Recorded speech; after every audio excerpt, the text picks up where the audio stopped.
ਜਿਹੜਾ 1993 ਦੇ ਵਿੱਚ ਬੰਬੇ ਦੇ ਵਿੱਚ ਬੰਬ ਬਲਾਸਟ ਹੋਏ ਸੀ, ਬੰਬ ਧਮਾਕੇ ਹੋਏ ਸੀਗੇ, ਉਹਦੇ ਵਿੱਚ ਇੱਕ ਅੱਬੂ ਸਲੇਮ ਨਾਂ ਦਾ ਗੈਂਗਸਟਰ ਸੀਗਾ ਜਿਹਨੂੰ 25 ਸਾਲ ਦੀ ਸਜ਼ਾ ਜਿਹੜੀ ਆ ਉਹ ਹੋਈ ਆ ਤੇ ਉਹ ਜੇਲ੍ਹ 'ਚ ਆ। ਅੱਜ ਸੁਪਰੀਮ ਕੋਰਟ ਨੇ ਇਹ ਕਿਹਾ ਕਿ ਸਜ਼ਾ ਪੂਰੀ ਹੋਣ ਤੋਂ ਬਾਅਦ ਅੱਬੂ ਸਲੇਮ ਦੀ ਰਿਹਾਈ ਜਿਹੜੀ ਆ ਉਹ ਕੇਂਦਰ ਸਰਕਾਰ ਲਾਜ਼ਮੀ ਕਰੇ। ਇੱਕ ਪਾਸੇ ਸਾਡੀ ਕੌਮ ਦੇ ਸਿੱਖ ਸੰਘਰਸ਼ ਦੇ ਬਹੁਤ ਜ਼ਿਆਦਾ ਇਹੋ ਜਿਹੇ ਸਿੰਘ ਨੇ ਜਿਨ੍ਹਾਂ ਨੂੰ ਬਣਦੀ ਸਜ਼ਾ ਜਿਹੜੀ ਆ ਉਹ ਭੁਗਤ ਲੈਣ ਤੋਂ ਬਾਅਦ ਵੀ ਅਜੇ ਤੱਕ ਰਿਹਾਈਆਂ ਨਹੀਂ ਹੋਈਆਂ। ਦੂਜੇ ਪਾਸੇ ਜਿਹੜਾ ਗੈਂਗਸਟਰ ਆ ਅੱਬੂ ਸਲੇਮ, ਉਹਦੇ ਲਈ ਇਸ ਮੁਲਕ ਦੇ ਸਿਸਟਮ ਨੂੰ ਹੁਣ ਤੋਂ ਹੀ ਫਿਕਰ ਪਿਆ ਹੈ ਵੀ ਕਿਤੇ 25 ਸਾਲ ਤੋਂ ਉਹਨੂੰ ਵੱਧ ਟਾਈਮ ਨਾ ਲੱਗ ਜੇ, ਛੇਤੀ ਤੋਂ ਛੇਤੀ ਉਹਦੀ ਰਿਹਾਈ ਜਿਹੜੀ ਹੈਗੀ ਆ ਕਰਾਈ ਜਾਵੇ। ਅਸਲ ਵਿੱਚ ਜਿੱਥੇ ਗੱਲ ਸਿੱਖੀ ਦੀ ਜਾਂ ਸਿੱਖਾਂ ਦੀ ਆ ਜਾਂਦੀ ਆ ਉੱਥੇ ਕਹਾਣੀ ਹੋਈ ਬਦਲ ਜਾਂਦੀ, ਚਾਹੇ ਉਹ ਪੰਜਾਬ ਦੇ ਹੱਕਾਂ ਹਿੱਤਾਂ ਦੀ ਗੱਲ ਹੋਵੇ, ਚਾਹੇ ਪੰਜਾਬ ਨੂੰ ਜਾਂ ਪੰਥ ਨੂੰ ਬਦਨਾਮ ਕਰਨ ਦੀ ਗੱਲ ਹੋਵੇ।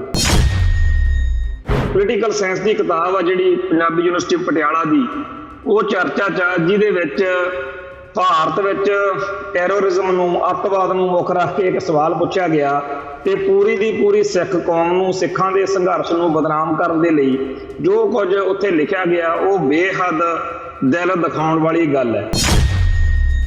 ਸੰਸਾਰ ਵਿੱਚ ਅਨੇਕਾਂ ਦੇਸ਼ਾਂ ਵਾਂਗ ਭਾਰਤ ਵੀ ਅੱਤਵਾਦ ਦਾ ਸੰਤਾਪ ਹੰਢਾਰਿਆ। ਭਾਰਤ ਵਿੱਚ ਅੱਤਵਾਦ ਦੇ ਵੱਖ-ਵੱਖ ਰੂਪ ਸਾਹਮਣੇ ਆਏ ਨੇ।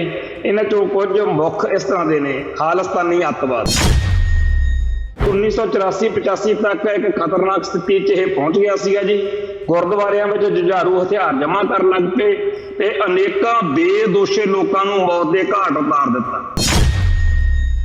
ਜਿਨ੍ਹਾਂ ਲੋਕਾਂ ਨੇ ਨੌਕਰੀ ਕਰਦਿਆਂ ਹੋਇਆਂ ਬੱਚੀਆਂ ਦੇ ਸੰਬੰਧ ਪਿਤਾ ਨਾਲ ਨਗਨ ਕਰਕੇ ਉੱਤੇ ਪਾਉਣ ਤੱਕ ਦੀਆਂ ਕਰਤੂਤਾਂ ਕੀਤੀਆਂ, ਜਾਂ ਛਾਤੀਆਂ ਤੋਂ ਫੜ ਕੇ ਗੀੜੇ ਦਵਾਏ, ਜਾਂ ਜਿਨ੍ਹਾਂ ਲੋਕਾਂ ਨੇ ਹੋਰ ਇਹੋ ਜਿਹੇ ਘਟੀਆ ਪੱਧਰ ਦੇ ਜਿਹੜੇ ਸਾਡੀ ਜ਼ੁਬਾਨ ਤੋਂ ਅਸੀਂ ਬੋਲਣੇ ਵੀ ਮਾੜੇ ਸਮਝਦੇ ਆ ਉਹ ਕਾਰੇ ਕੀਤੇ, ਜਦੋਂ ਉਹਨਾਂ ਦਾ ਸੋਧਾ ਲੱਗਿਆ ਤਾਂ ਇਹ ਮਾਸੂਮ ਤੇ ਬੇਦੋਸ਼ੇ ਲੋਕ ਸੀਗੇ।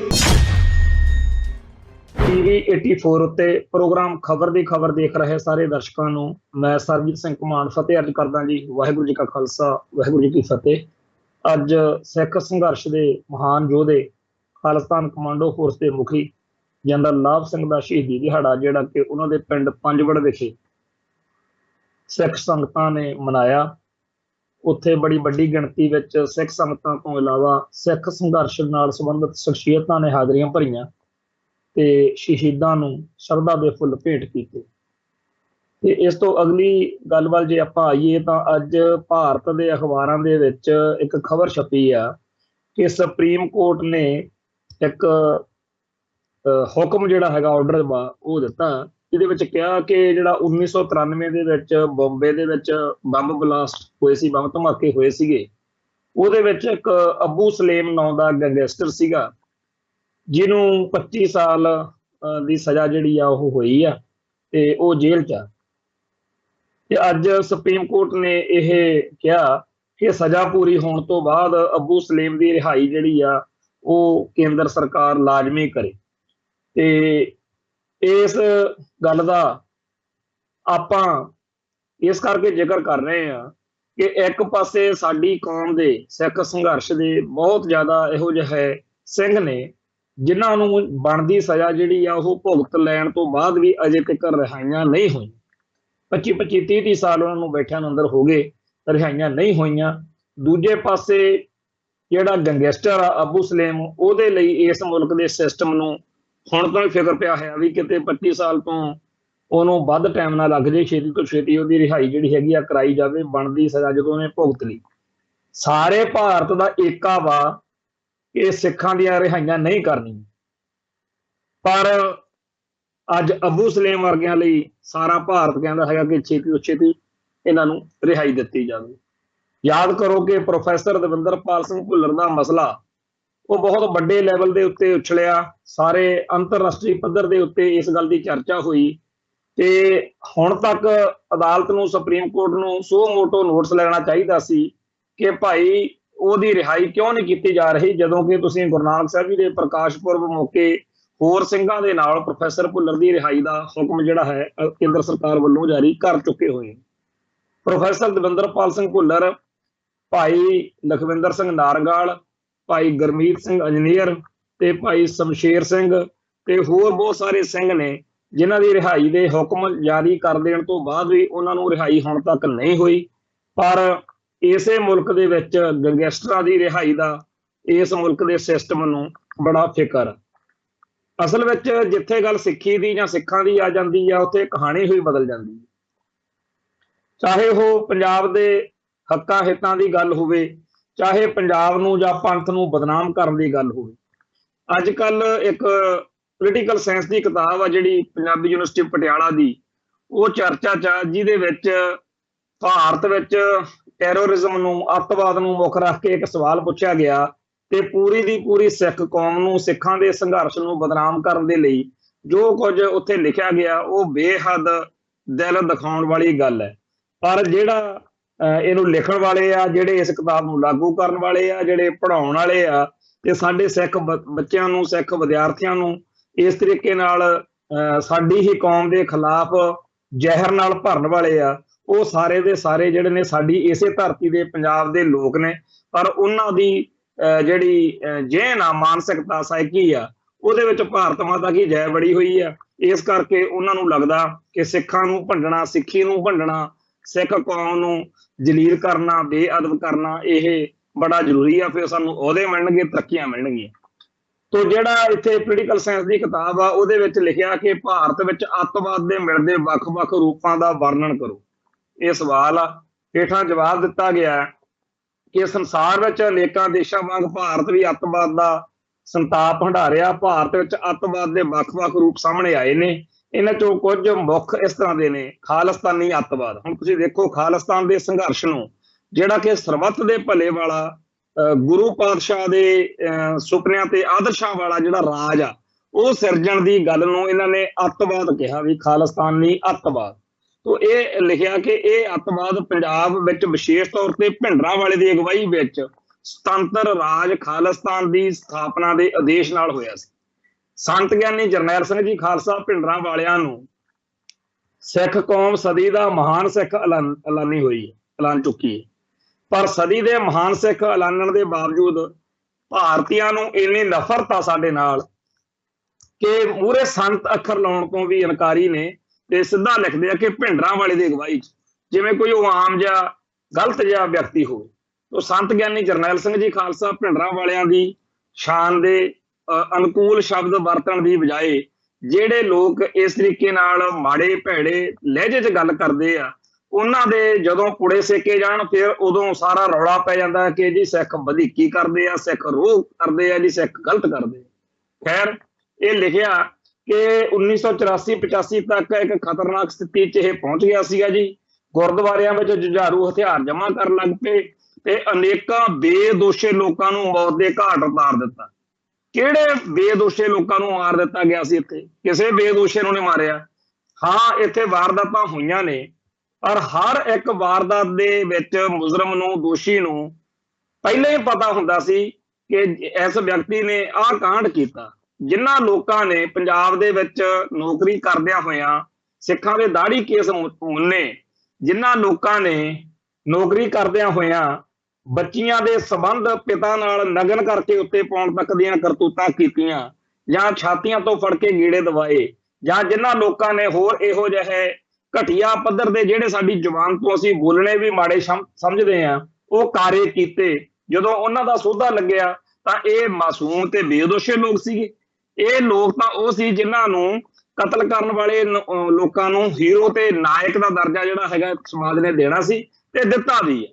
ਤੇ ਇਸ ਗੱਲ ਦੇ ਵਿੱਚ ਜਾਣ ਬੁੱਝ ਕੇ ਇਹ ਕਹਿਣਾ ਕਿ ਬੇਦੋਸ਼ੇ ਲੋਕਾਂ ਨੂੰ ਮਾਰਦੇ ਸੀ। ਹਾਂ, ਕੁਛ ਇਹੋ ਜਿਹੇ ਕਤਲ ਹੋਏ ਜ਼ਰੂਰ ਨੇ ਜਿਨ੍ਹਾਂ ਦੇ ਬਾਰੇ ਉਸੇ ਵੇਲੇ ਸੰਤ भिंडरांवालियां ਜਾਂ ਜਿਹੜਾ ਉਸ ਟਾਈਮ ਅਕਾਲੀ ਮੋਰਚਾ ਧਰਮ ਯੁੱਧ ਮੋਰਚਾ ਲਾਈ ਬੈਠੇ ਸੀ ਉਹਨਾਂ ਵੱਲੋਂ ਜਾਂ ਜੁਝਾਰੂ ਸਫਾ ਵੱਲੋਂ ਵਾਰ-ਵਾਰ ਇਹ ਕਿਹਾ ਜਾਂਦਾ ਸੀ ਕਿ ਇਹਨਾਂ ਕਤਲਾਂ ਦੀ ਸਰਕਾਰ ਪੂਰੀ ਤਰ੍ਹਾਂ ਪਣਛਾਣ ਕਰਾਵੇ, ਪੜਤਾਲ ਕਰਾਵੇ ਤਾਂ ਕਿ ਜਿਹੜੀ ਹਕੀਕਤ ਆ ਉਹ ਦੁਨੀਆ ਦੇ ਸਾਹਮਣੇ ਆਵੇ, ਤਾਂ ਕਿ ਜਿਹੜੇ ਅਸਲ ਦੋਸ਼ੀ ਆ ਉਹਨਾਂ ਨੂੰ ਸਜ਼ਾਵਾਂ ਮਿਲ ਸਕਣ। ਸਪਸ਼ਟ ਗੱਲ ਸੀ ਕਿ ਇਹੋ ਜਿਹੇ ਕਾਲੇ ਕਾਰਨਾਮੇ ਆ ਜਿਹੜੇ ਉਹ ਭਾਰਤੀ ਖੁਫੀਆ ਏਜੰਸੀਆਂ ਨੇ ਜ਼ਰੂਰ ਕਰਵਾਏ ਨੇ, ਵਾਕਿਆ ਹੀ ਬੇਦੋਸ਼ੇ ਲੋਕ ਮਰੇ ਆ, ਪਰ ਉਹਨਾਂ ਨੂੰ ਮਾਰਨ ਦਾ ਜਿਹੜਾ ਸਾਰਾ ਕਾਰਾ, ਇਹ ਕਾਲਾ ਕਾਰਾ ਉਹ ਭਾਰਤੀ ਹਕੂਮਤੀ ਸਿਸਟਮ ਦੇ ਸਿਰ ਤੇ ਆ। ਸਪਸ਼ਟ ਜੀ ਗੱਲ ਹੈ ਕਿ ਜਿਹੜੀ ਕੌਮ ਦੁਨੀਆ ਭਰ ਦੇ ਲੋਕਾਂ ਦੇ ਤੋਂ ਆਪਦੀ ਹਮਦਰਦੀ ਲੈਣ ਲਈ, ਹਮਾਇਤ ਲੈਣ ਲਈ, ਸਰਪ੍ਰਸਤੀ ਲੈਣ ਲਈ ਇੱਥੇ ਸਰਗਰਮ ਸੀ, ਉਹ ਕੌਮ ਇਹੋ ਜਿਹਾ ਕੋਈ ਕੰਮ ਕਿਉਂ ਕਰੂ ਜਿਹਦੇ ਨਾਲ ਸਾਰੀ ਦੁਨੀਆ ਕਵੇ ਕਿ ਇਹਨਾਂ ਨਾਲ ਤਾਂ ਫਿਰ ਹੋਰ ਮਾੜੀ ਹੋਣੀ ਚਾਹੀਦੀ ਹੈ, ਇਹ ਤਾਂ ਹੈ ਹੀ ਇਸ ਲਾਇਕ ਆ। ਸੋ ਸਿੱਖਾਂ ਨੇ ਕਿਸੇ ਬੇਦੋਸ਼ੇ ਨੂੰ ਨਹੀਂ ਮਾਰਿਆ, ਸਿੱਖਾਂ ਨੇ ਕੋਈ ਗਲਤ ਗੱਲ ਨਹੀਂ ਕੀਤੀ। ਇਹ ਸਾਰਾ ਕੁਝ ਜਿਹੜਾ ਸੀ ਇਸ ਸੰਘਰਸ਼ ਨੂੰ ਬਦਨਾਮ ਕਰਨ ਲਈ ਭਾਰਤੀ ਖੁਫੀਆ ਏਜੰਸੀਆਂ ਨੇ ਕੀਤਾ ਸੀ। ਹੁਣ ਤਾਂ 35 ਕੈਟ ਵਰਗਿਆਂ ਦੀਆਂ ਜਾਂ ਹੋਰ ਇਹੋ ਜਿਹੇ ਲੋਕਾਂ ਦੀਆਂ ਬੜੀਆਂ ਵੀਡੀਓਜ਼ ਆ ਚੁੱਕੀਆਂ ਨੇ, ਬੜਾ ਇਹੋ ਜਿਹਾ ਕੁਛ ਆ ਚੁੱਕਿਆ ਜੀ ਤੋਂ ਸਪਸ਼ਟ ਹੋ ਚੁੱਕਿਆ ਕਿ ਪੀਲੇ ਪਰਨੇ ਬੰਨ ਕੇ, ਚਿੱਟੇ ਕੁੜਤੇ ਪਜਾਮੇ ਪਾ ਕੇ, ਹੱਥਾਂ 'ਚ ਅਸਾਲਟਾਂ ਫੜ ਕੇ ਕਿਹੜੇ ਲੋਕਾਂ ਨੇ ਉਹਨਾਂ ਦਿਨਾਂ ਦੇ ਵਿੱਚ ਕਾਲੇ ਕਾਰੇ ਕੀਤੇ। ਮਈ 1985 'ਚ, ਇਹ ਮੈਂ ਉਸ ਕਿਤਾਬ ਦਾ ਹਿੱਸਾ ਪੜ੍ਹ ਰਿਹਾ ਜੀ ਜਿਹੜਾ ਸਾਡੇ ਬੱਚਿਆਂ ਨੂੰ ਪੜ੍ਹਾਇਆ ਜਾ ਰਿਹਾ। ਮਈ 1985 ਵਿੱਚ ਦਿੱਲੀ, ਹਰਿਆਣਾ ਤੇ ਉੱਤਰ ਪ੍ਰਦੇਸ਼ ਵਿੱਚ ਬੱਸਾਂ ਅੰਦਰ, ਰੇਲਵੇ ਸਟੇਸ਼ਨਾਂ ਤੇ ਦੂਜੀਆਂ ਜਨਤਕ ਥਾਵਾਂ ਤੇ ਟਰਾਂਜਿਸਟਰ ਬੰਬ ਧਮਾਕੇ ਹੋਏ ਤੇ ਜਿਨ੍ਹਾਂ ਵਿੱਚ ਜਾਨ ਮਾਲ ਦੀ ਕਾਫੀ ਹਾਨੀ ਹੋਈ। ਇਹ ਨਹੀਂ ਦੱਸਿਆ ਕਿ 1984 ਦੇ ਵਿੱਚ ਦਰਬਾਰ ਸਾਹਿਬ ਦੇ ਵਿੱਚ ਬੇਦੋਸ਼ੇ ਸਿੱਖਾਂ ਦਾ ਕਿਵੇਂ ਘਾਣ ਹੋਇਆ, ਕਿਵੇਂ ਮਨੁੱਖਤਾ ਦਾ ਇੱਥੇ ਕਤਲੇਆਮ ਕੀਤਾ ਗਿਆ ਤੇ ਕਿਵੇਂ ਭਾਰਤ ਦੇ ਸਾਰੇ ਸ਼ਹਿਰਾਂ ਦੇ ਵਿੱਚ ਸਿੱਖਾਂ ਦੀ ਨਸਲਕੁਸ਼ੀ ਨਵੰਬਰ 1984 ਨੂੰ ਹੋਈ।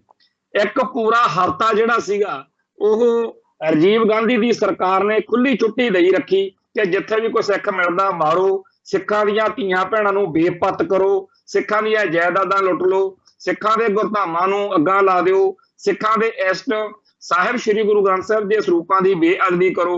ਇਹ ਇੱਕ ਹਫ਼ਤਾ ਸਾਰੇ ਮੁਲਕ ਦੇ ਵਿੱਚ ਸਿੱਖਾਂ ਦੀ ਨਸਲਕੁਸ਼ੀ ਹੁੰਦੀ ਰਹੀ।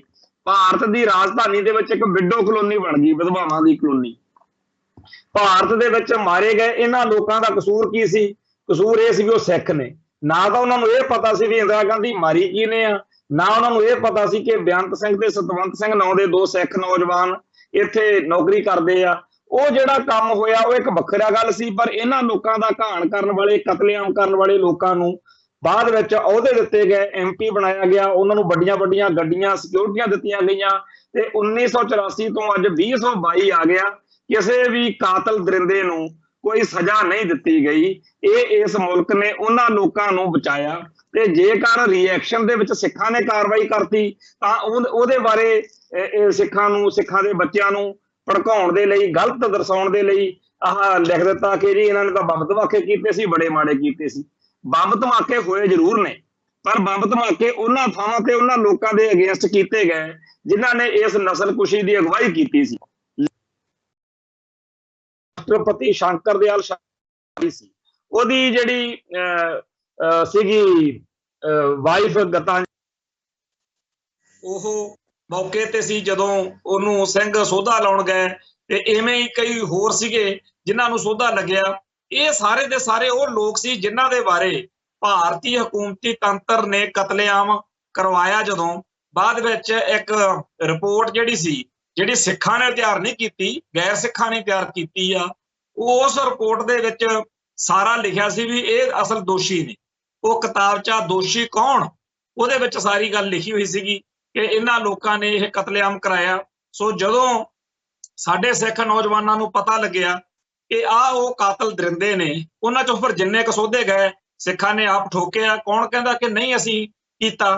ਫਾਂਸੀਆਂ ਤੇ ਚੜ੍ਹੇ ਸਿੰਘ ਹੱਸ ਕੇ, ਉਹਨਾਂ ਨੇ ਕਦੇ ਇਸ ਗੱਲ ਤੋਂ ਇਨਕਾਰ ਨਹੀਂ ਕੀਤਾ ਤੇ ਇਹ ਵੀ ਦੱਸਿਆ ਕਿ ਤੁਸੀਂ ਦੱਸ ਦਿਓ ਹੁਣ ਤੱਕ ਇਸ ਮੁਲਕ ਦੇ ਵਿੱਚ ਉਹਨਾਂ ਕਤਲਾਂ ਦਾ ਕੋਈ ਲੇਖਾ ਜੋਖਾ, ਕਦੇ ਕੋਈ ਕਾਨੂੰਨੀ ਪੜਚੋਲ, ਕਦੇ ਕੋਈ ਕਾਰਵਾਈ ਕੀਤੀ ਆ? 1984 ਦੇ ਵਿੱਚ ਸਿੱਖਾਂ ਦਾ ਕਤਲੇਆਮ ਕਰਨ ਵਾਲਿਆਂ ਨੂੰ ਜਿਸ ਤਰੀਕੇ ਨਾਲ ਐਸ਼ਾਂ ਕਰਵਾਈਆਂ ਗਈਆਂ ਤੇ ਜਿਵੇਂ ਅੱਜ ਤੱਕ ਵੀ ਕਿਸੇ ਨੂੰ ਸਜ਼ਾ ਨਹੀਂ ਦਿਵਾਈ ਗਈ। ਜਿਹੜੇ ਲੋਕ ਭਕਾਈ ਮਾਰਦੇ ਆ ਕਿ ਜੀ ਪਹਿਲਾਂ ਹਕੂਮਤ ਨੂੰ ਖੁੱਲ੍ਹਾ ਟਾਈਮ ਦੇਣਾ ਚਾਹੀਦਾ ਸੀਗਾ, ਜੇ ਉਹ ਨਾ ਕਰਦੇ ਫੇਰ ਕੋਈ ਗੱਲ ਸੀਗੀ। ਚਾਹੁੰਦੇ ਆ ਤੁਸੀਂ ਹੁਣ ਦੱਸ ਦਿਓ ਸਾਨੂੰ ਵੀ 1984 ਤੋਂ 94 ਤੱਕ ਤਾਂ ਚਲੋ ਸਿੰਘਾਂ ਨੇ ਜੋ ਕੀਤਾ ਸੋ ਹੋਇਆ, 94 ਤੋਂ 2022 ਆ ਗਿਆ, ਹੁਣ ਕਿੰਨਿਆਂ ਕੁ ਨੂੰ ਸਜ਼ਾਵਾਂ ਹੋ ਗਈਆਂ, ਹੁਣ ਕਿੰਨਿਆਂ ਕੁ ਨੂੰ ਫੜ ਕੇ ਅੰਦਰ ਕਰਤਾ। ਅੱਜ ਦਿੱਲੀ ਦੇ ਵਿੱਚ ਉਹ ਹਜ਼ਾਰਾਂ ਹੀ ਬੰਦੇ ਨੇ ਜਿਨ੍ਹਾਂ ਨੇ ਉਸ ਕਤਲੇਆਮ ਦੇ ਵਿੱਚ ਸ਼ਰੇਆਮ ਹਿੱਸਾ ਲਿਆ ਤੇ ਗਲੀ ਗਵਾਂਢ ਦੇ ਲੋਕ ਜਾਣਦੇ ਆ, ਉਹ ਬੁੜੇ ਹੋ ਚੁੱਕੇ ਨੇ, ਉਹ ਮਰਨ ਵਾਲੇ ਨੇ ਤੇ ਉਹ ਫੜਾ ਮਾਰਦੇ ਰਹੇ ਆ ਕਿ ਅਸੀਂ ਸਿੱਖਾਂ ਦਾ ਘਾਣ ਕੀਤਾ। ਗਲੀ ਗਵਾਂਢ 'ਚ आले दुआले च हरेक नूं पता सी कि यह बंदा बड़ा कातल ते निर्दयी बंदा, पर हुकूमत ने उन्हां दी राखी कीती, हुकूमत ने उन्हां दी सरपरस्ती कीती ते हुण चीका मारदे आ जी सिखां ने ट्रांजिस्टर बंब कांड करते। सो इस तरीके दीयां गल्लां लिख के असल विच जिहड़ी झूठी गल आ ਉਹ ਮਾੜੀ ਆ। ਉਹ ਜਿਹੜੀ ਗਲਤ ਗੱਲ ਆ ਉਹਨੂੰ ਸਿੱਖਾਂ ਦੇ ਮਨਾਂ 'ਚ ਬੱਚਿਆਂ ਦੇ ਪਾ ਕੇ ਇਹ ਜਿਹੜਾ ਕਾਰਾ ਕਰਨ ਲੱਗੇ ਨੇ, ਉਹਦੇ ਬਾਰੇ ਸਾਨੂੰ ਸਾਰਿਆਂ ਨੂੰ ਸੁਚੇਤ ਹੋਣ ਦੀ ਲੋੜ ਆ ਕਿ ਅਸੀਂ ਇਹਦਾ ਵਿਰੋਧ ਕਰੀਏ ਤੇ ਸੰਗਤਾਂ ਨੂੰ, ਨੌਜਵਾਨਾਂ, ਬੱਚਿਆਂ ਨੂੰ, ਵਿਦਿਆਰਥੀਆਂ ਨੂੰ ਦੱਸੀਏ ਕਿ ਅਸਲੀਅਤ ਕੀ ਸੀ।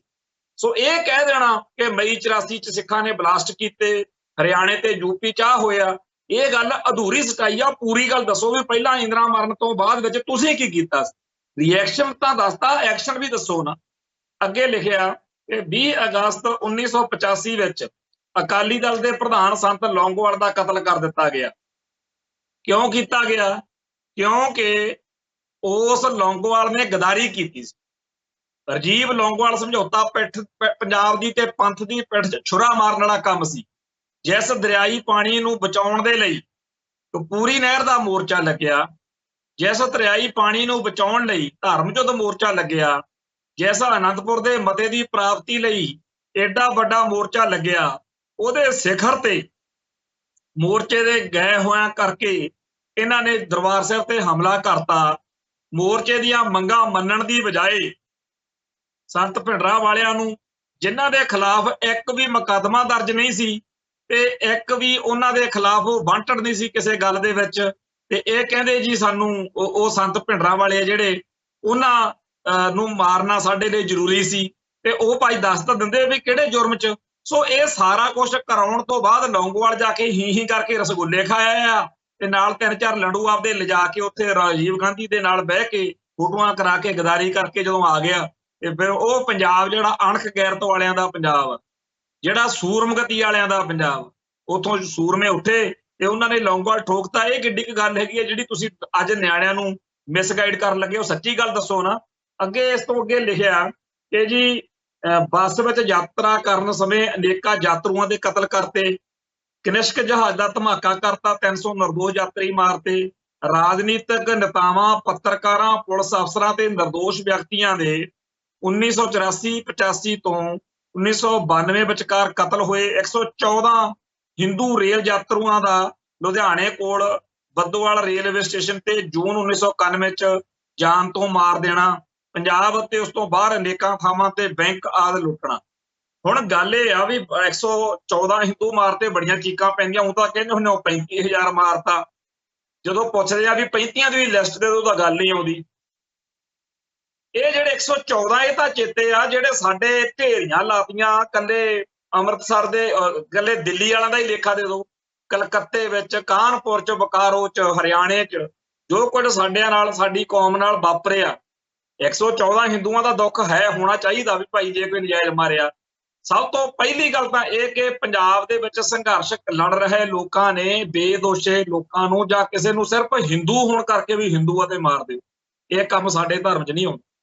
ਹਾਂ ਇਹ ਕੰਮ ਹੋਏ ਜ਼ਰੂਰ ਨੇ, ਪਰ ਇਹ ਕੈਟਾਂ ਟੌਟਾਂ ਨੇ ਕੀਤੇ ਆ ਜਾਂ ਮਾੜੇ ਬੰਦਿਆਂ ਨੇ ਕੀਤੇ। ਪਰ ਜੇ ਤੁਸੀਂ ਇਹ ਸਿੱਖਾਂ ਦੇ ਲੇਖੇ ਹੀ ਲਾਉਂਦੇ ਹੋ ਤਾਂ ਫਿਰ ਭਾਈ ਜਿਹੜੇ ਸਿੱਖ ਸਾਰੇ ਭਾਰਤ ਵਿੱਚ ਜਿਹੜੇ ਬਿਦਰ ਦੇ ਵਿੱਚ ਪੜ੍ਹਨ ਗਏ ਵਿਦਿਆਰਥੀ ਸਾਡੇ ਆਰਿਆਂ ਨਾਲ ਚੀਰ ਤੇ ਖੂਹ ਸਿੱਟ ਕੇ ਮਾਰਤੇ, ਉਹਨਾਂ ਦਾ ਕੀ ਦੋਸ਼ ਸੀ? ਚਲੋ ਬਾਕੀ ਸਾਰੇ ਸਿੱਖ ਬਹੁਤ ਮਾੜੇ ਹੋਣਗੇ, ਉਹਨਾਂ ਨੇ ਕੋਈ ਜੁਰਮ ਕੀਤਾ ਹੋਊ, ਤੁਹਾਡੇ ਮੁਲਕ ਦਾ ਕੁਝ ਵਿਗਾੜਿਆ ਹੋਊ, ਪਰ ਜਿਹੜੇ ਬਹਾਦਰ ਫੌਜੀ, ਜਿਨ੍ਹਾਂ ਨੂੰ ਤੁਸੀਂ ਬਹਾਦਰ ਫੌਜੀ ਕਹਿੰਦੇ ਹੁੰਦੇ ਹੋ, ਉਹ ਫੌਜੀ ਭਾਰਤ ਮਾਂ ਦੀ ਰਾਖੀ ਕਰਨ ਵਾਲੇ ਫੌਜੀ, ਨਾ ਉਹ ਭਿੰਡਰਾਂ ਵਾਲੇ ਦੇ ਹਮੈਤੀ ਹੋਣਗੇ, ਨਾ ਉਹ ਖਾਲਿਸਤਾਨ ਦੇ ਹਮੈਤੀ ਹੋਣਗੇ।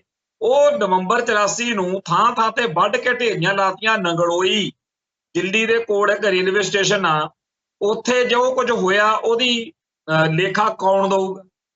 ਚਲੋ ਬਾਕੀ ਤਾਂ ਸਿੱਖ ਜਿਹੜੇ ਆ ਉਹ ਬੜੇ ਕਾਤਲ ਦਰਿੰਦੇ ਹੋਣਗੇ। ਹਰੇਕ ਕੁੜੀ ਜਿਹਨੂੰ ਤੁਸੀਂ ਬੇਪਤ ਕੀਤਾ ਉਹਦੇ ਕੋਲੇ ਅਸਾਲਟਾਂ ਹੋਣਗੀਆਂ, ਜਿਹੜੇ ਤੁਸੀਂ ਬਜ਼ੁਰਗ ਤੇ ਬੱਚੇ ਮਾਰੇ ਉਹਨਾਂ ਕੋਲੇ ਬੰਬ ਗ੍ਰਨੇਡ ਹੋਣਗੇ, ਬਹੁਤ ਮਾੜੇ ਸੀ। ਪਰ ਜਿਹੜੇ ਫੌਜੀ ਭਾਰਤ ਮਾਤਾ ਕੀ ਜੈ ਤੋਂ ਬਗੈਰ ਕੁਝ ਬੋਲਦੇ ਹੀ ਨਹੀਂ, ਉਹਨਾਂ ਨੂੰ ਸਿਰਫ ਇਸ ਕਰਕੇ ਮਾਰ ਸੁੱਟਿਆ ਕਿ ਸਿੱਖ ਨੇ। ਆ ਜਿਹੜੇ ਹਰਕਿਸ਼ਨ ਸਿੰਘ ਸਰਜੀਤ ਵਰਗੇ ਆ ਕਾਮਰੇਡ, ਹਮੇਸ਼ਾ ਪੰਥ ਅਤੇ ਪੰਜਾਬ ਦੇ ਬੈਰੀ ਬਣੇ ਰਹਿੰਦੇ ਆ। ਆ ਜਿਹੜਾ ਖੁਸ਼ਵੰਤ ਸਿੰਘ ਆ, ਇਹ ਤਾਂ ਸਦਾ ਹੀ ਸੰਤ ਭਿੰਡਰਾਂ ਵਾਲਿਆਂ ਦੇ ਖਿਲਾਫ ਹੁੰਦਾ ਸੀ। ਇਹਨਾਂ ਨੂੰ ਲੁਕ ਲੁਕ ਕੇ ਜਾਨਾਂ ਕਿਉਂ ਬਚਾਉਣੀਆਂ ਪੈ ਰਹੀਆਂ ਸੀ?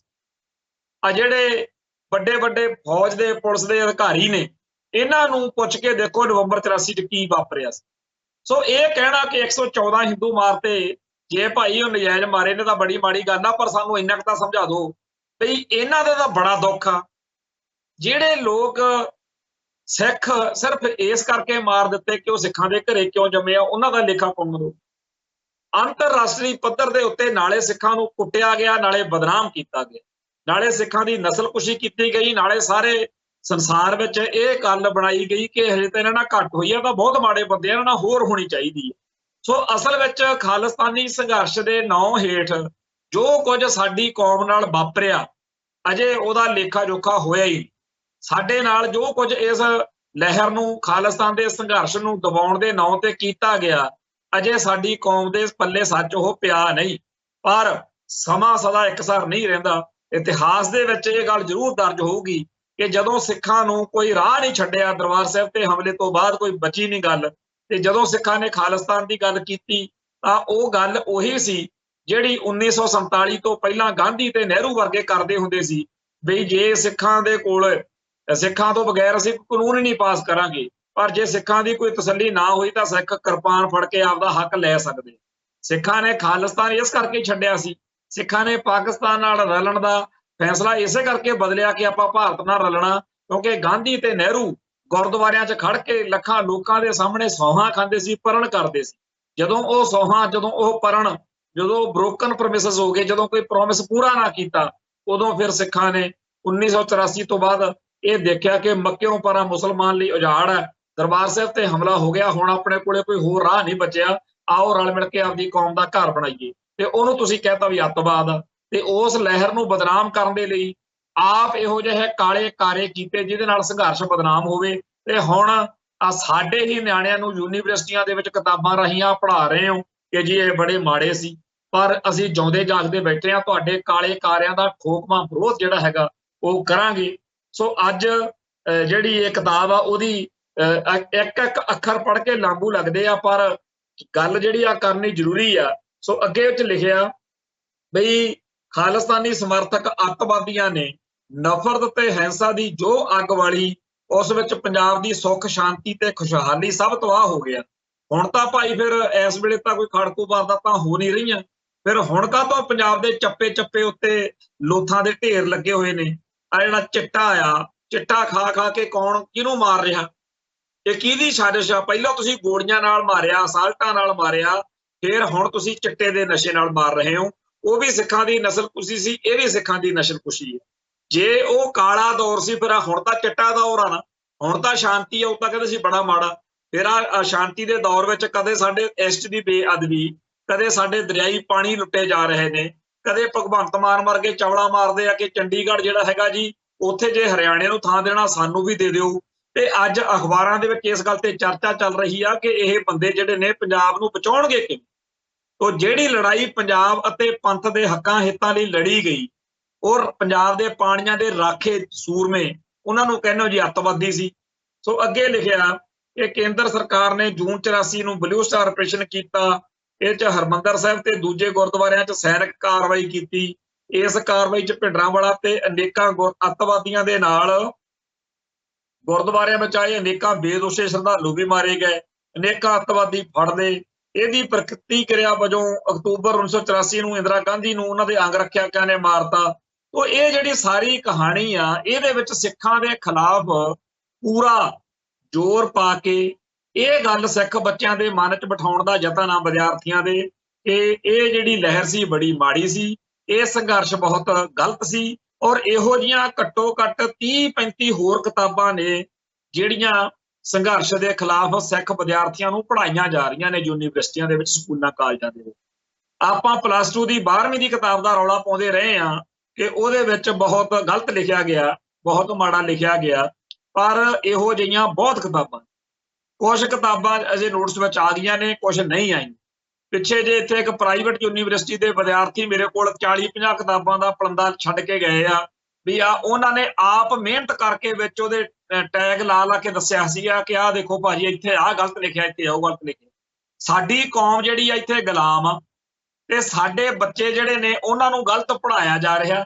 ਸਾਡੇ ਬੱਚਿਆਂ ਨੂੰ ਸਾਡੀ ਹੀ ਕੌਮ ਦੇ ਦੁਸ਼ਮਣ ਬਣਾਇਆ ਜਾ ਰਿਹਾ ਤੇ ਸਾਡੇ ਲੋਕਾਂ ਨੂੰ ਰੋਟੀ ਪਾਣੀ ਤੋਂ ਕਿਸੇ ਹੋਰ ਚੱਕਰ ਤੋਂ ਕੰਨ ਖੁਰਕਣ ਨੂੰ ਵਿਹਲ ਨਹੀਂ। ਸਵੇਰੋਂ ਵਿਚਾਰੇ ਉੱਠਦੇ ਆ, ਆਥਣ ਦੀ ਰੋਟੀ ਦਾ ਫਿਕਰ ਪਿਆ ਹੁੰਦਾ। ਜਿਹੜੇ ਨਿਆਣੇ ਪੜ੍ਹਨ ਜਾਂਦੇ ਨੇ ਉਹਨਾਂ ਨੂੰ ਸਕੂਲਾਂ ਕਾਲਜਾਂ 'ਚ ਇਹ ਮਿਸਗਾਈਡ ਕਰ ਰਹੇ ਨੇ ਤੇ ਉੱਪਰੋਂ ਪੰਜਾਬ ਦੇ ਵਿੱਚ ਆ ਜਿਹੜੀ ਆਮ ਆਦਮੀ ਪਾਰਟੀ ਵਾਲੇ ਆਏ ਨੇ, ਇਹਨਾਂ ਨੇ ਉਹੀ ਫੱਟੇ ਚੱਕੇ ਪਏ ਨੇ।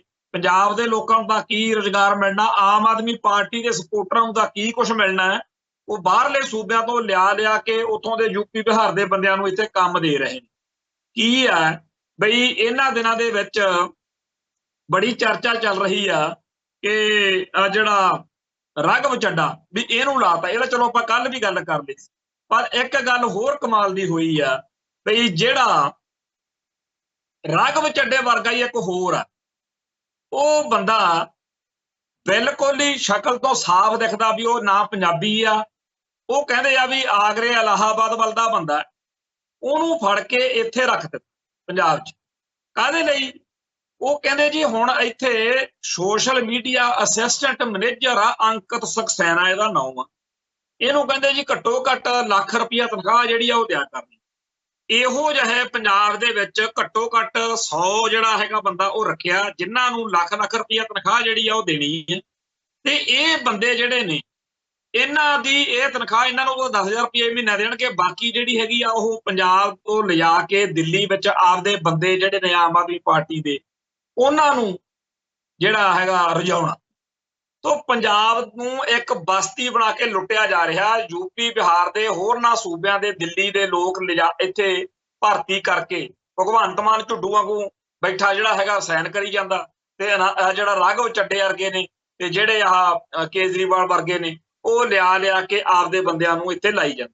ਅੱਜ ਮੀਡੀਆ ਦੇ ਵਿੱਚ ਉਸ ਅੰਕਿਤ ਸਕਸੈਨਾ ਦੀਆਂ ਫੋਟੋਆਂ ਆਈਆਂ ਨੇ।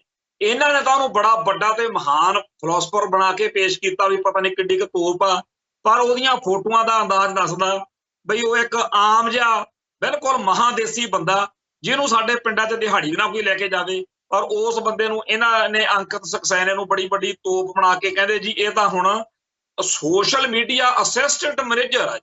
ਦੱਸੋ ਸੋਸ਼ਲ ਮੀਡੀਆ ਤੇ ਕਿਹੜੀ ਤੋਪ ਚਲਾਉਣੀ ਹੈ? ਤੁਹਾਡੇ ਇੱਥੇ ਪਹਿਲਾਂ ਹਜ਼ਾਰਾਂ ਮੁੰਡੇ ਰੱਖੇ ਹੋਏ ਨੇ ਜਿਹੜੇ ਸੱਚ ਨੂੰ ਝੂਠ ਤੇ ਝੂਠ ਨੂੰ ਸੱਚ ਬਣਾਉਣ ਤੇ ਲੱਗੇ ਰਹਿੰਦੇ ਨੇ, ਜਿਨ੍ਹਾਂ ਨੂੰ ਸਾਰੀ ਦੁਨੀਆ ਭੇਡਾਂ ਕਹਿੰਦੀ ਹੈ।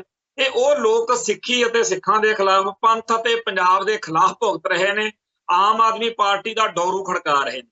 ਆਮ ਆਦਮੀ ਪਾਰਟੀ ਨੇ ਉਹੀ ਸਾਰਾ ਕੁਝ ਕੀਤਾ ਜਿਹੜਾ ਕੁਝ ਪਹਿਲਾਂ ਬਾਦਲ ਕੇ ਤੇ ਕਾਂਗਰਸ ਵਾਲੇ ਕਰਦੇ ਸੀ। ਇਹਨਾਂ ਦਿਨਾਂ ਦੇ ਵਿੱਚ ਟਰਾਈਡੈਂਟ ਕੰਪਨੀ, ਤੁਹਾਨੂੰ ਯਾਦ ਹੋਊਗਾ ਬਰਨਾਲੇ ਕੋਲੇ ਬਹੁਤ ਵੱਡਾ ਐਜੀਟੇਸ਼ਨ ਚੱਲੀ ਸੀ।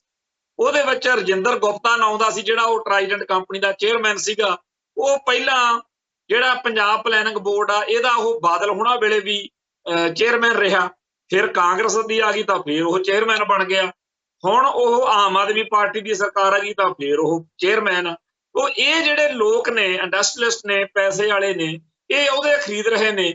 ਬਾਦਲ ਕਿਉਂ ਤਾਂ ਕਹਿੰਦੇ ਸੀ ਵਿਕਾਊ ਆ, ਵਾਕਈ ਮਾੜੇ ਆ। ਅੱਜ ਉਹ ਬੀਬੀ ਹਰਸਿਮਰਤ ਕੌਰ ਲੱਗੀ ਹੋਈ ਸੀਗੀ ਕਿ ਦੇਖੋ ਜੀ ਇਹ ਪੰਜਾਬ ਨੂੰ ਲੁੱਟ ਰਹੇ ਨੇ। ਉਹ ਬੀਬਾ ਜੇ ਤੁਹਾਡੀ ਪਾਰਟੀ ਸੱਚੀ ਸੁੱਚੀ ਚੱਲਦੀ, ਜੇਕਰ ਕਿਤੇ ਤੁਹਾਡਾ ਪਰਿਵਾਰ ਗੁਨਾਹ ਨਾ ਕਰਦਾ, ਪਾਪ ਨਾ ਕਰਦਾ, ਤਾਂ ਪੰਜਾਬ 'ਚ ਤਾਂ ਅਕਾਲੀਆਂ ਤੋਂ ਬਿਨਾਂ ਕਿਸੇ ਨੂੰ ਲੋਕ ਇੱਥੇ ਵੜਨ ਨਾ ਦਿੰਦੇ, ਕਾਂਗਰਸ ਨੂੰ ਤਾਂ ਖੰਘਣ ਨਾ ਦਿੰਦੇ। ਜਿਹੜੀ ਕਾਂਗਰਸ ਨੇ ਸਿੱਖਾਂ ਦਾ ਘਾਣ ਕੀਤਾ, ਇੱਥੇ ਤਾਂ ਅਕਾਲੀ ਦਲ ਦੇ ਝੰਡੇ ਝੂਲਣੇ ਸੀ। ਪਰ ਬਾਦਲ ਪਰਿਵਾਰ ਨੇ ਅਕਾਲੀ ਦਲ ਨੂੰ ਬਾਦਲ ਦਲ ਬਣਾ ਛੱਡਿਆ। ਤੇ ਬਾਦਲ ਦਲ ਵੀ ਉਹ ਜਿਹੜਾ ਸਿੱਖੀ ਅਤੇ ਪੰਜਾਬ ਦੀਆਂ ਜੜ੍ਹਾਂ ਵੱਢਣ ਵਾਲਾ ਹੋਵੇ, ਬੀਜੇਪੀ ਤੇ RSS ਦੀ ਕਾਪੀ ਬਣ ਕੇ ਬਹਿ ਗਿਆ। ਸੋ ਜਿਹੜਾ ਪੰਜਾਬ ਦੇ ਵਿੱਚ ਬਾਦਲ ਦਲ ਦੇ ਰਾਜ ਦੇ ਵਿੱਚ ਰਜਿੰਦਰ ਗੁਪਤੇ ਵਰਗੇ ਚੜੇ ਹੁੰਦੇ ਸੀਗੇ, ਛਾਏ ਹੁੰਦੇ ਸੀ, ਉਵੇਂ ਅੱਜ ਵਾ ਤੇ ਕਹਿੰਦੇ ਜੀ ਬਦਲਾਅ ਆ ਗਿਆ। ਬਦਲਾਅ ਕਾਹਦਾ ਆ ਗਿਆ? ਸੋ ਰਾਘਵ ਚੱਡੇ, ਅੰਕਿਤ ਸਕਸੈਨਾ ਤੇ ਆ ਜਿਹੜੇ ਰਜਿੰਦਰ ਗੁਪਤੇ ਆ, ਇਹ ਸਾਰੇ ਦੇ ਸਾਰਿਆਂ ਚੋਂ ਤੁਹਾਨੂੰ ਕੋਈ ਦਿਖਦਾ ਜਿਹਦੇ ਨਾਂ ਨਾਲ ਸਿੰਘ ਲੱਗਿਆ ਹੋਵੇ? ਤੇ ਇੱਥੇ ਚਰਚਾ ਇਹ ਆਪਣੇ ਆਪ ਹੋਣ ਲੱਗੀ ਆ ਕਿ ਜਦੋਂ ਹੁਣ ਅਫਸਰਾਂ ਦੀਆਂ ਮੀਟਿੰਗਾਂ ਦੀਆਂ ਫੋਟੋਆਂ ਆਉਂਦੀਆਂ ਨੇ, ਜਿਹੜੇ ਪੰਜਾਬ ਦੇ ਵਿੱਚ ਅਫਸਰ ਨੇ ਜਾਂ ਅਹਿਮ ਜਿਹੜੇ ਰਾਜਨੀਤੀ ਖੇਤਰ ਦੇ ਵਿੱਚ ਪਲੇਅਰ ਨੇ, ਉਹ ਹੁਣ ਪੱਗਾਂ ਵਾਲਾ ਕੋਈ ਵਿਰਲਾ ਹੀ ਹੈ। ਸਾਰੇ ਦੇ ਸਾਰੇ ਯੂਪੀ ਬਿਹਾਰ ਤੇ ਹੋਰਨਾਂ ਸੂਬਿਆਂ ਦੇ ਲਿਆ ਕੇ ਕੇਜਰੀਵਾਲ ਦੇ ਚਹੇਤੇ ਇੱਥੇ ਲਾਏ ਜਾ ਰਹੇ ਨੇ। ਪੰਜਾਬ ਦੇ ਹਿੱਤਾਂ ਦੀ ਬਲੀ ਦਿੱਤੀ ਜਾ ਰਹੀ ਆ। ਤੇ ਇਹਨਾਂ ਲੋਕਾਂ ਦੇ ਹੁੰਦਿਆਂ ਆ ਸਾਨੂੰ ਫਿਰ ਜਿਹੜਾ ਆਪਾਂ ਪਹਿਲਾਂ ਗੱਲ ਕਰਕੇ ਹਟੇ ਆ ਆਪਣਾ ਗਲਤ ਇਤਿਹਾਸ, ਇਹੀ ਪੜ੍ਹਾਇਆ ਜਾਊਗਾ। ਸਹੀ ਇਤਿਹਾਸ ਕਿਹਨੇ ਪੜ੍ਹਾਉਣਾ? ਅੱਜ ਪੰਜਾਬ ਦੇ ਬਾਰੇ ਅਜੀਤ ਅਖਬਾਰ ਨੇ ਇੱਕ ਸਟੋਰੀ ਕੀਤੀ ਆ कि पंजाब के अंतरराष्ट्रीय मामलों नूं भगवंत मान की सरकार आ जिहड़ी वो किवें निपटूगी। ਉਹ ਆਪਾਂ ਸਟੋਰੀ ਜਿਹੜੀ ਉਹ ਖਬਰ ਆ ਨਿਊਜ਼ ਆ ਉਹ ਤੁਹਾਡੇ ਨਾਲ ਸਾਂਝੀ ਕਰਦੇ ਆ ਤਾਂ ਕਿ ਆਪਾਂ ਇਹ ਸਮਝ ਸਕੀਏ ਕਿ ਅਸਲ ਹਾਲਾਤ ਕੀ ਨੇ। ਪੰਜਾਬ ਨਾਲ ਸੰਬੰਧਿਤ ਅੰਤਰਰਾਜੀ ਮਾਮਲਿਆਂ ਜਿਨ੍ਹਾਂ ਵਿੱਚ ਦਰਿਆਈ ਪਾਣੀ, ਚੰਡੀਗੜ੍ਹ ਹੈੱਡਵਰਕਸ, ਪੰਜਾਬ ਯੂਨੀਵਰਸਿਟੀ ਤੇ ਪੰਜਾਬੀ ਬੋਲਦੇ ਇਲਾਕੇ ਨੇ ਨਾਲ ਸੂਬੇ ਵਿਚਲੀ ਮੌਜੂਦਾ ਭਗਵੰਤ ਮਾਨ ਸਰਕਾਰ ਕਿਵੇਂ ਨਿਪਟੇਗੀ, ਇਹ ਸਾਰੇ ਪੰਜਾਬੀਆਂ ਲਈ ਚਿੰਤਾ ਦਾ ਕਾਰਨ ਬਣਿਆ ਹੋਇਆ। ਮੁੱਖ ਮੰਤਰੀ ਵੱਲੋਂ ਪਹਿਲਾਂ ਜਿਵੇਂ ਪੰਜਾਬ ਦੀ ਵੱਖਰੀ ਹਾਈ ਕੋਰਟ ਬਣਾਉਣ ਤੇ ਹੁਣ ਵੱਖਰੀ ਵਿਧਾਨ ਸਭਾ ਲਈ ਜ਼ਮੀਨ ਮੰਗੀ ਗਈ ਹੈ, ਉਸ ਤੋਂ ਪ੍ਰਭਾਵ ਇਹ ਗਿਆ ਕਿ ਕੀ ਸਰਕਾਰ ਪੰਜਾਬ ਦੇ ਖਜ਼ਾਨੇ ਚੋਂ ਬਣਾਈ ਹੋਈ ਵਿਧਾਨ ਸਭਾ ਜਾਂ ਹਾਈ ਕੋਰਟ ਦੀ ਇਮਾਰਤ ਉੱਤੇ ਆਪਣਾ ਦਾਅਵਾ ਛੱਡ ਰਹੀ ਹੈ। ਪੰਜਾਬ ਮਤਲਬ ਉੱਤੇ ਦਾਅਵਾ ਛੱਡ ਰਿਹਾ। ਚੰਡੀਗੜ੍ਹ ਵਿੱਚ ਸਾਰੇ ਮੁੱਖ ਭਵਨ ਤੇ ਇਮਾਰਤਾਂ ਜੋ 66 ਤੋਂ ਪਹਿਲਾਂ ਬਣੀਆਂ ਸਨ, 1966 ਤੋਂ ਪਹਿਲਾਂ, ਉਹ ਪੰਜਾਬ ਦੇ ਪੈਸੇ ਨਾਲ ਬਣੀਆਂ ਤੇ ਇਹਨਾਂ ਵਿੱਚ PGI, ਪੰਜਾਬ ਯੂਨੀਵਰਸਿਟੀ ਤੇ ਸ਼ਹਿਰ ਵਿਚਲੀਆਂ ਦੂਜੀਆਂ ਸਾਰੀਆਂ ਸਰਕਾਰੀ ਇਮਾਰਤਾਂ ਸ਼ਾਮਲ ਨੇ ਜਿਨ੍ਹਾਂ ਉੱਤੇ ਸਾਂਝੇ ਪੰਜਾਬ ਦੇ ਖਜ਼ਾਨੇ ਚੋਂ ਪੈਸਾ ਲੱਗਾ। ਪਰ ਭਗਵੰਤ ਮਾਨ ਸੂਬੇ ਦੇ ਇਹਨਾਂ ਭਵਨਾਂ ਉੱਤੇ ਆਪਣਾ ਦਾਅਵਾ ਛੱਡ ਕੇ ਨਵੀਆਂ ਇਮਾਰਤਾਂ ਬਣਾਉਣ ਬਾਰੇ ਕਿਵੇਂ ਸੋਚ ਰਹੇ ਹਨ, ਇਹ ਆਪਣੇ ਆਪ ਵਿੱਚ ਹੀ ਬੁਝਾਰਤ ਹੈ। ਆਮ ਆਦਮੀ ਪਾਰਟੀ ਜਿਸ ਵੱਲੋਂ ਸਰਕਾਰ ਦੇ ਕੰਮਕਾਜ ਤੇ ਕੰਟਰੋਲ ਰੱਖਣ ਤੇ ਮੀਡੀਆ ਲਈ ਪੰਜਾਬੀਆਂ ਉੱਤੇ ਭਰੋਸਾ ਕਰਨ ਦੀ ਥਾਂ ਦਿੱਲੀ ਤੋਂ ਟੀਮਾਂ ਲਿਆਂਦੀਆਂ ਹੋਈਆਂ ਨੇ, ਲੇਕਿਨ ਕੀ ਦਿੱਲੀ ਤੋਂ ਲਿਆਂਦੇ ਇਹਨਾਂ ਲੋਕਾਂ ਨੂੰ ਪੰਜਾਬ ਨਾਲ ਸੰਬੰਧਿਤ ਉਲਝੇ ਦਰਿਆਈ ਪਾਣੀਆਂ ਜਾਂ ਚੰਡੀਗੜ੍ਹ ਦੀ ਪੰਜਾਬ ਨੂੰ ਟਰਾਂਸਫਰ ਵਰਗੇ ਮੁੱਦਿਆਂ ਦੇ ਪਿਛੋਕੜ ਸੰਬੰਧੀ ਕੋਈ ਜਾਣਕਾਰੀ ਵੀ ਹੈ? ਆ ਨੁਕਤਾ ਜਦੋਂ ਦਿੱਲੀ ਤੋਂ ਲਿਆ ਕੇ ਬੰਦੇ ਬਿਠਾਓਗੇ ਉਹਨਾਂ ਨੂੰ ਪੰਜਾਬ ਦੇ ਲੋਕਾਂ ਦੀ, ਉਹਨਾਂ ਨੂੰ ਤਾਂ ਸਾਰੇ ਭਾਰਤ ਵਾਂਗੂ ਲੱਗਦਾ ਨਾ ਕਿ ਜੀ ਹਰਿਆਣੇ ਦਾ ਪਾਣੀ ਹਿਮਾਚਲ ਨੂੰ ਦੇਤਾ ਫਿਰ ਕੀ ਹੋ ਗਿਆ, ਜੇ ਹਿਮਾਚਲ ਦੀ ਫਲਾਨੀ ਚੀਜ਼ ਫਲਾਣੇ ਸੂਬੇ ਦੇ ਦੀ, ਇਹ ਗੱਲਾਂ ਉਹਨਾਂ ਨੂੰ ਤਾਂ ਲੱਗਦੀਆਂ ਸਾਰੇ ਭਾਰਤ ਵਾਂਗੂ। ਪਰ ਪੰਜਾਬ ਇੱਕ ਵੱਖਰਾ ਆਜ਼ਾਦ ਮੁਲਕ ਰਿਹਾ ਹੋਇਆ, ਪੰਜਾਬ ਦੀਆਂ ਭਾਵਨਾਵਾਂ ਬਿਲਕੁਲ ਬਾਕੀ ਮੁਲਕ ਨਾਲੋਂ ਹਮੇਸ਼ਾ ਵੱਖਰੀਆਂ ਰਹਿੰਦੀਆਂ ਨੇ। ਇੱਥੇ ਦਾ ਜੰਗ ਹਿੰਦ ਪੰਜਾਬ ਦਾ ਮੁੜ ਹੋਸੀ, ਭਾਵੇਂ ਖੁਸ਼ੀਆਂ ਸਾਤੋਂ ਸਰਦਾਰੀਆਂ ਨੇ, ਇਹ ਜੰਗ ਨਹੀਂ ਉਦੋਂ ਤੱਕ ਖਤਮ ਹੋਣੀ ਜਦੋਂ ਤੱਕ ਜਿੱਤਦੀਆਂ ਨਹੀਂ ਜੋ ਹਾਰੀਆਂ ਨੇ। ਸਾਡੀ ਤਾਂ ਭਾਵਨਾ ਹੀ ਹੋਰ ਆ। ਸੋ ਦਿੱਲੀ ਤੋਂ ਲਿਆਂਦੇ ਹੋਏ ਇਹ ਲੋਕ ਪੰਜਾਬ ਦਾ ਕੇਸ ਜਾਂ ਪੰਜਾਬ ਦਾ ਪੱਖ ਸਮਝ ਹੀ ਨਹੀਂ ਸਕਦੇ, ਪੰਜਾਬ ਦੀ ਸਾਈਕੀ ਨੂੰ ਨਹੀਂ ਸਮਝ ਸਕਦੇ। ਇਹਨਾਂ ਨੂੰ ਇਹ ਪਤਾ ਹੀ ਨਹੀਂ ਕਿ ਭਿੰਡਰਾਂ ਵਾਲੇ ਸੰਤਾਂ ਦੇ ਮੂਹਰੇ ਸੰਤ ਅੱਖਰ ਕਿਉਂ ਲਾਉਣ। ਸੋ ਇੱਥੇ ਅੱਗੇ ਇਹ ਆ ਕਿ ਉਹ ਸਮਝਦੇ ਨੇ ਕਿ ਦਰਿਆਈ ਪਾਣੀ ਰਾਜ ਦੀ ਆਰਥਿਕਤਾ ਦੀ ਰੀੜ੍ਹ ਦੀ ਹੱਡੀ ਨੇ। ਜੇ ਇਹਨਾਂ ਨੂੰ ਅਕਲ ਹੋਵੇ ਤਾਂ ਨਾ ਭਗਵੰਤ ਮਾਨ ਦੇ ਟਵਿੱਟਰ ਹੈਂਡਲਰ ਤੋਂ ਇਹੋ ਜਿਹੀਆਂ ਗੱਲਾਂ ਲਿਖੀਆਂ ਜਾਣ, ਕਿਉਂਕਿ ਉਹ ਲਿਖਦਾ ਤਾਂ ਕੋਈ ਹੋਰ ਆ ਨਾ ਕਿ ਜੀ ਫਿਰ ਕੀ ਹੋ ਗਿਆ ਜੀ, ਐਂ ਨਹੀਂ ਤਾਂ ਐਂ ਕਰ ਲਓ। ਉਹ ਜਿਨ੍ਹਾਂ ਨੂੰ ਇਹ ਅਕਲ ਹੀ ਨਹੀਂ, ਪਤਾ ਹੀ ਨਹੀਂ ਕਿ ਸਾਰਾ ਪੰਜਾਬ ਜਿਹੜਾ ਉਹ ਮਰ ਜਾਏਗਾ ਜੇ ਪੰਜਾਬ ਦੇ ਵਿੱਚ ਪਾਣੀ ਨਹੀਂ ਹੋਏ।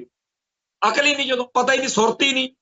ਕੇਜਰੀਵਾਲ ਦੇ ਜਿਹੜੇ ਹੈਗੇ ਆ ਉਹ ਚਾਪਲੂਸੀਆਂ ਕਰਨ ਤੋਂ ਬਗੈਰ ਕੋਈ ਗੱਲ ਨਹੀਂ ਆਉਂਦੀ। ਸੋ ਇਹਨਾਂ ਸੰਬੰਧੀ ਛੋਟੀ ਜਿਹੀ ਵੀ ਲਾਪਰਵਾਹੀ ਜਾਂ ਗਲਤੀ ਪੰਜਾਬ ਨੂੰ ਦੁਬਾਰਾ ਉਸ ਦੌਰ ਵੱਲ ਧੱਕ ਸਕਦੀ ਹੈ ਜਿਹ ਚੋਂ ਪੰਜਾਬ ਪਹਿਲਾਂ ਨਿਕਲਿਆ। ਔਰ ਇਹ ਗੱਲ ਬਾਰ-ਬਾਰ ਅਸੀਂ ਕਹਿੰਦੇ ਆ ਕਿ ਜੇ ਪੰਜਾਬ ਦਾ ਪਾਣੀ ਲੁੱਟੋਗੇ ਤਾਂ ਇੱਥੋਂ ਫਿਰ ਬਲਵਿੰਦਰ ਸਿੰਘ ਜਟਾਣੇ ਵਰਗੇ ਉੱਠਣਗੇ। ਇਹ ਮਤ ਸੋਚੋ ਕਿ ਅਸੀਂ ਇਸੇ ਗੱਲੋਂ ਡਰਦੇ ਅੰਦਰ ਦੜੇ ਰਵਾਂਗੇ ਕਿ ਜੀ ਨੁਕਸਾਨ ਹੋ ਜੂ, ਨੁਕਸਾਨ ਹੋ ਜੂ। ਇਹ ਮਹਾਰਨੀ ਜਿਨ੍ਹਾਂ ਨੇ ਗਾਉਣੀ ਆ ਉਹਨਾਂ ਨੇ ਗਾਉਂਦੀ ਰਹਿਣੀ ਆ, ਪਰ ਜਿਨ੍ਹਾਂ ਨੇ ਸਿਰ ਤਲੀ ਤੇ ਸੀਸ ਰੱਖਣੇ ਆ ਉਹ ਸੰਤ ਭਿੰਡਰਾਂ ਵਾਲਿਆਂ ਵੇਲੇ ਵੀ ਬੜੇ ਸੀ ਤੇ ਜਿਨ੍ਹਾਂ ਨੇ ਬਾਅਦ ਵਿੱਚ ਸੀਸ ਤਲੀ ਦੇ ਧਰਿਆ ਉਹ ਬਾਅਦ 'ਚ ਵੀ ਪਰਵਾਹ ਨਹੀਂ ਸੀ ਕਰਦੇ, ਉਦੋਂ ਵੀ ਬੜੇ ਸੀ ਕਿ ਇਹ ਜੀ ਮਾੜਾ ਹੋ ਰਿਹਾ, ਕਤਲੇਆਮ ਕਦੋਂ ਮੁੱਕੂ। ਜਿਨ੍ਹਾਂ ਨੇ ਕਰਨਾ ਹੁੰਦਾ ਉਹ ਕਰਨਾ ਹੀ ਹੁੰਦਾ। ਜਿਵੇਂ ਹੁਣ ਕਈ ਕਹਿੰਦੇ ਆ ਜੀ ਕੀ ਖੱਟਿਆ, ਉਹ ਭਾਈ ਕੋਈ ਔਰਤ ਜਾ ਰਹੀ ਹੋਵੇ, ਉਹਦਾ 15-20 ਸਾਲ ਦਾ ਮੁੰਡਾ ਨਾਲ ਜਾ ਰਿਹਾ ਹੋਵੇ, ਉਸ ਔਰਤ ਨੂੰ ਬਾਜ਼ਾਰ 'ਚ ਗੁੰਡੇ ਬਦਮਾਸ਼ ਪੈ ਜਾਣ, ਉਹ ਨਿਆਣੇ ਨੇ ਇਹ ਨਹੀਂ ਦੇਖਣਾ ਕਿ ਮੈਂ ਇਹਨਾਂ ਬਦਮਾਸ਼ਾਂ ਸਾਹਮਣੇ ਅੜ ਨਹੀਂ ਸਕਦਾ, ਇਹਨਾਂ ਕੋਲੇ ਅਸਲਾ ਵਾ। ਉਹਦਾ ਕੰਮ ਆਪਦੀ ਮਾਂ ਦੀ ਹਿਫਾਜ਼ਤ ਕਰਨ ਲਈ ਆਪਦਾ ਆਖਰੀ ਦਮ ਤੱਕ ਲੜਨਾ, ਤੇ ਉਹ ਲੜਿਆ। ਉਵੇਂ ਹੀ ਜਦੋਂ ਪੰਜਾਬ ਦੀ ਅਜ਼ਮਤ ਨੂੰ, ਪੰਥ ਦੀ ਗੈਰਤ ਨੂੰ ਲਲਕਾਰਿਆ ਗਿਆ, ਪੱਗ ਦੀ, ਪੰਜਾਬ ਦੀ ਪੱਗ ਨੂੰ, ਦਾੜੀ ਨੂੰ ਲਲਕਾਰਿਆ ਗਿਆ, ਉਸ ਮੌਕੇ ਪੰਜਾਬ ਦੇ ਪੁੱਤਾਂ ਦਾ ਫਰਜ਼ ਬਣਦਾ ਸੀ ਪੰਜਾਬ ਦੀ ਅਣਖ ਗੈਰਤ ਦੇ ਹਿਸਾਬ ਦੇ ਨਾਲ। ਉਹਨਾਂ ਨੇ ਇਹ ਕੋਈ ਲਾਲਾ ਜੀ ਦੀ ਹੱਟੀ ਥੋੜੀ ਆ ਵੀ ਇੱਥੇ ਕੁਝ ਖੱਟਣ ਕਮਾਉਣ ਗਏ ਸੀ, ਉਹਨਾਂ ਦਾ ਹੱਕ ਬਣਦਾ ਸੀ ਪੰਜਾਬ ਲਈ ਲੜਨ ਮਰਨ ਦਾ, ਤੇ ਅਗਲੇ ਲੜੇ ਆ। ਸੋ ਇਹੀ ਗੱਲ ਅਖਬਾਰ ਨੇ ਲਿਖੀ ਆ ਕਿ ਜੇਕਰ ਇਹ ਦਰਿਆਈ ਪਾਣੀ ਲੁੱਟਣ ਵਾਲੀ ਸਕੀਮ ਦੁਬਾਰਾ ਚੱਲੀ ਤਾਂ ਪੰਜਾਬ ਨੂੰ ਫਿਰ ਉਹ ਦਿਨ ਦੇਖਣੇ ਪੈ ਸਕਦੇ ਆ ਜਿਹਦੇ ਚੋਂ ਪੰਜਾਬ ਮਸਾਂ ਨਿਕਲਿਆ। ਇਸ ਵਿੱਚ ਕੋਈ ਸ਼ੱਕ ਨਹੀਂ ਕਿ ਆਮ ਆਦਮੀ ਪਾਰਟੀ ਦੀਆਂ ਹਰਿਆਣਾ, ਹਿਮਾਚਲ ਤੇ ਰਾਜਸਥਾਨ ਆਦਿ ਵਿੱਚ ਵੀ ਰਾਜਸੀ ਤੇ ਚੁਣਾਵੀ ਉਮੀਦਾਂ ਹੋ ਸਕਦੀਆਂ ਨੇ। ਅਸਲੀ ਪੰਗਾ ਤਾਂ ਇਹਨਾਂ ਨੂੰ ਇਹ ਆ ਕਿ ਪੰਜਾਬ ਮਰਦਾ ਮਰੇ, ਪਰ ਅਸੀਂ ਜਿਹੜਾ ਹੈਗਾ ਹਰਿਆਣਾ, ਹਿਮਾਚਲ ਤੇ ਹੋਰਨਾਂ ਸੂਬਿਆਂ ਦੇ ਵਿੱਚ ਪੰਜਾਬ ਦਾ ਸਰਮਾਇਆ, ਅਖਬਾਰਾਂ ਦੇ ਉੱਤੇ ਜਿੰਨਾ ਪੈਸਾ ਖਰਚ ਰਹੇ ਨੇ, ਮਸ਼ਹੂਰੀਆਂ ਤੇ ਕਰੋੜਾਂ ਰੁਪਈਆ ਪੰਜਾਬ ਦਾ ਖਰਚ ਰਹੇ, ਪੰਜਾਬ ਨੂੰ ਜਿਸ ਤਰੀਕੇ ਨਾਲ ਲੁੱਟਿਆ ਜਾ ਰਿਹਾ, ਪੰਜਾਬ ਦਾ ਅਕਸ ਜਿਵੇਂ ਖਰਾਬ ਕੀਤਾ ਜਾ ਰਿਹਾ, ਆਮ ਆਦਮੀ ਪਾਰਟੀ ਦੇ ਵੱਲੋਂ ਜਿਵੇਂ ਪੰਥ ਨੂੰ, ਪੰਜਾਬ ਨੂੰ ਬੇਅਦਬ ਕੀਤਾ ਜਾ ਰਿਹਾ, ਇਹਦੇ ਖਿਲਾਫ ਲੋਕਾਂ ਦੇ ਵਿੱਚ ਦਿਨੋਂ ਦਿਨ ਰੋਹ ਜਿਹੜਾ ਉਹ ਵੱਧ ਰਿਹਾ। ਬਾਦਲ ਦਲ ਨੇ ਤਾਂ ਕਾਫੀ ਚਿਰ ਲਾਇਆ ਸੀ ਬਦਨਾਮੀ ਖੱਟਣ ਨੂੰ, ਇਹਨਾਂ ਨੇ ਤਾਂ 3 ਮਹੀਨੇ ਦੇ ਵਿੱਚ ਹੀ ਜਲੂਸ ਕਢਾ ਲਿਆ। ਤੇ ਜਿਹੜੀ ਗੱਲ ਸਰਦਾਰ ਸਿਮਰਨਜੀਤ ਸਿੰਘ ਮਾਨ ਨੇ ਕਹੀ ਆ, ਉਹੀ ਕਹਿ ਕੇ ਪ੍ਰੋਗਰਾਮ ਦੀ ਸਮਾਪਤੀ ਕਰਦੇ ਆ ਕਿ ਇਹ ਪੰਜਾਬ ਆ, ਆਮ ਆਦਮੀ ਪਾਰਟੀ ਵਾਲਿਓ ਰੋਲ ਦਊਗਾ ਤੁਹਾਨੂੰ, ਰੋਲ। ਇਹ ਪੰਜਾਬ ਜੋ ਤੁਹਾਨੂੰ ਬਣਾ ਸਕਦਾ, ਤੁਹਾਨੂੰ ਖਤਮ ਵੀ ਕਰੇਗਾ। ਸੋ ਅੱਜ ਲਈ ਇੰਨਾ ਹੀ ਕਾਫੀ। ਫੇਰ ਮਿਲਾਂਗੇ। ਨਾਨਕ ਨਾਮ ਚੜ੍ਹਦੀ ਕਲਾ, ਤੇਰੇ ਭਾਣੇ ਸਰਬੱਤ ਦਾ ਭਲਾ।